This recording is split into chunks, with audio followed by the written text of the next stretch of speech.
আমাদের সাথে এবং ইইউ একটা ত্রিপাক্ষিক এমইউ হবে, যে এমইউ এর ধারাবাহিকতায় ওনাদের প্রতিনিধি দলরা আসবেন। আমরা জানতে চেয়েছিলাম যে মোটামুটিভাবে আপনাদের প্রতিনিধি দলের সদস্য সংখ্যা কত হবে।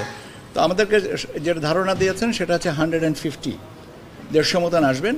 এবং ওনারা বিভিন্ন প্রশ্ন করেছেন, যেমন ওনারা ভোট কেন্দ্রে ঢুকতে পারবেন কিনা, ভোট প্রদান যে গোপন কক্ষ সেটা সম্পর্কে জানতে চেয়েছেন, সেটা কিভাবে অর্গানাইজ করা হয় সেটা জানতে চেয়েছেন।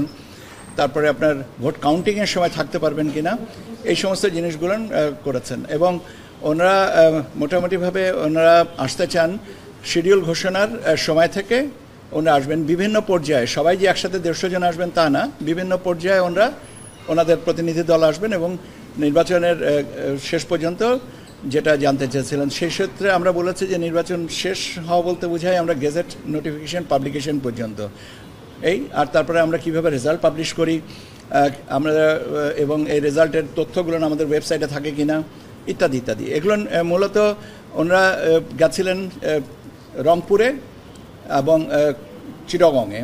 সেখানটা সম্পর্কে আমাদেরকে যেটা বললেন সেটা বললেন যে আমাদের কাজের যে অগ্রগতি আসছে সেটা সন্তোষজনক, এবং বিশেষ করে রংপুরের কথা বললেন যে ওনারা আর সৈয়দপুরে গেছিলেন, রংপুরের সৈয়দপুরে।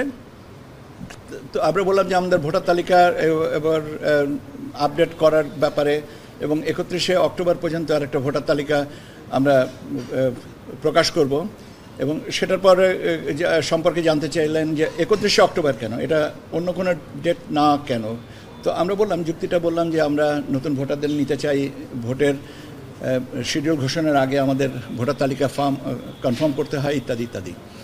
তো এইটা এখন ওনাদের অবজারভেশন আমাদের সাথে এবং ফার্দার ক্লারিফিকেশন নিয়ে ওনারা আজকে ফিরে যাচ্ছেন, কালকে ফিরে যাবেন, এবং যাওয়ার পরে ওনারা বোধহয় একটা প্রতিবেদন পাঠাবেন।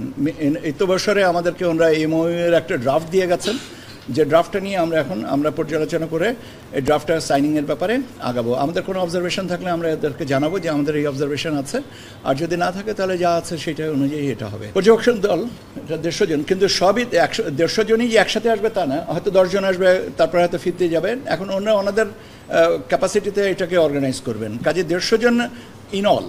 তো আমাদেরকে ওরা এই নামগুলো পাঠাবেন ওনাদের ডিটেলস সহ, যেমন বিদেশি পর্যবেক্ষক আসলে তার স্বাভাবিকভাবে তাদের ভিসার ব্যাপার আছে, আপনার তাদের পাসপোর্ট ডিটেলস আছে, এখানে অ্যাকোমোডেশন অনেকগুলো ব্যাপার আছে, সেগুলো নিয়ে সিকিউরিটিজ আছে, এই সমস্ত বিষয়গুলোকে আমরা পর্যায়ক্রমিকভাবে টেক আপ করবো। এমইউ এটা ওনাদের